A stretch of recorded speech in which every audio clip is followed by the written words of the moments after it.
আজকের ভিডিওতে আমি তোমাদের সাথে আলোচনা করব সেপ্টেম্বর এবং অক্টোবর মাসের গুরুত্বপূর্ণ নিযুক্তিমূলক প্রশ্ন নিয়ে।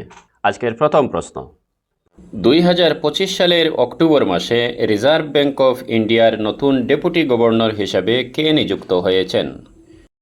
এর সঠিক উত্তর হচ্ছে অপশন সি, শিরিশচন্দ্র মুর্মু। ভারতীয় রিজার্ভ ব্যাংক প্রতিষ্ঠিত হয় 1 এপ্রিল 1935 সালে এবং 1949 সালের 1 জানুয়ারি জাতীয়করণ করা হয়। রিজার্ভ ব্যাংকের সদর দপ্তর রয়েছে মহারাষ্ট্রের মুম্বাইতে।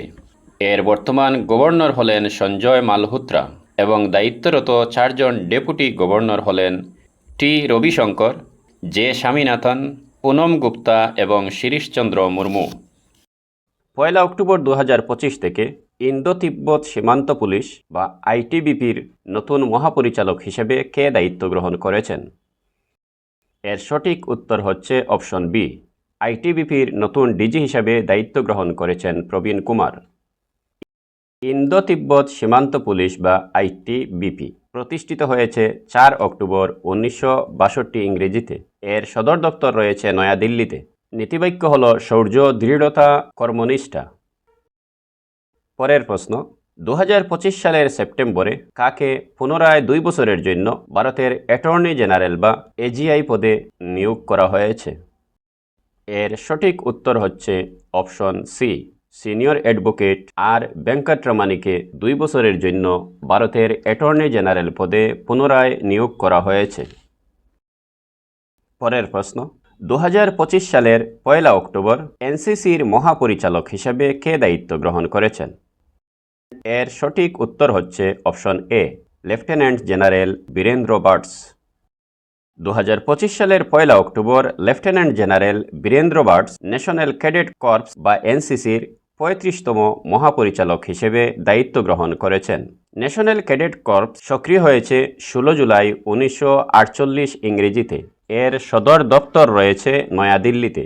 নীতিবাক্য হচ্ছে একতা এবং শৃঙ্খলা বা ইউনিটি অ্যান্ড ডিসিপ্লিন। পরের প্রশ্ন, ভারতের বর্তমান উপরাষ্ট্রপতি সিপি রাধাকৃষ্ণনের নতুন সচিব হিসেবে কাকে নিয়োগ করা হয়েছে? এর সঠিক উত্তর হচ্ছে অপশন বি, অমিত খারে। ভারতের 15তম উপরাষ্ট্রপতি সিপি রাধাকৃষ্ণনের নতুন সচিব হিসেবে সিনিয়র আইএস অফিসার অমিত খারেকে নিযুক্ত করা হয়েছে। পরের প্রশ্ন, 2025 সালের সেপ্টেম্বর মাসে নতুন ডেপুটি ইলেকশন কমিশনার বা উপনির্বাচন কমিশনার হিসেবে কাকে নিয়োগ করা হয়েছে? এর সঠিক উত্তর হচ্ছে অপশন ডি, পবন কুমার শর্মা। ভারতে নির্বাচন কমিশন প্রতিষ্ঠিত হয়েছে 25 জানুয়ারি 1950 সালে। এর সদর দপ্তর রয়েছে নয়াদিল্লিতে। বর্তমানে ভারতের প্রধান নির্বাচন কমিশনার হলেন জ্ঞানেশ কুমার এবং 2 জন নির্বাচন কমিশনার হলেন সুখবীর সিং সান্ধু ও বিবেক যোশী। পরের প্রশ্ন, 2025 সালে ভারত সরকার সেন্ট্রাল ইন্ডাস্ট্রিয়াল সিকিউরিটি ফোর্স বা সিআইএসএফ এর নতুন মহাপরিচালক হিসাবে কাকে নিযুক্ত করেছে? এর সঠিক উত্তর হচ্ছে অপশন সি, প্রবীর রঞ্জন।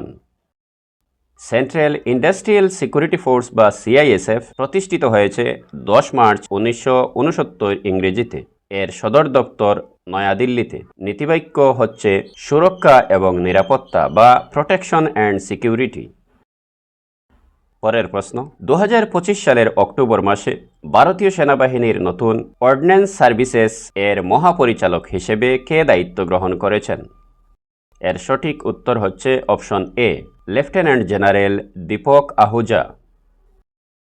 পরের প্রশ্ন, 2025 সালের সেপ্টেম্বরে বোটানিক্যাল সার্ভে অফ ইন্ডিয়া বা বিএসআই এর 13তম মহাপরিচালক হিসেবে কে নিযুক্ত হয়েছেন? এর সঠিক উত্তর হচ্ছে option B, doctor Kanad Das. Botanical survey of India বা বিএসআই প্রতিষ্ঠিত হয়েছে 13 ফেব্রুয়ারি 1890 সালে। এর সদর দপ্তর রয়েছে কলকাতায়। বোটানিক্যাল সার্ভে অফ ইন্ডিয়া হল ভারতের পরিবেশ, বন ও জলবায়ু পরিবর্তন মন্ত্রকের অধীনে একটি গবেষণা প্রতিষ্ঠান।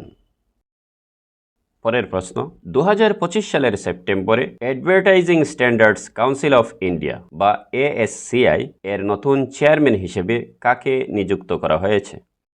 এর সঠিক উত্তর হচ্ছে অপশন সি, সুধাংশু বাটস।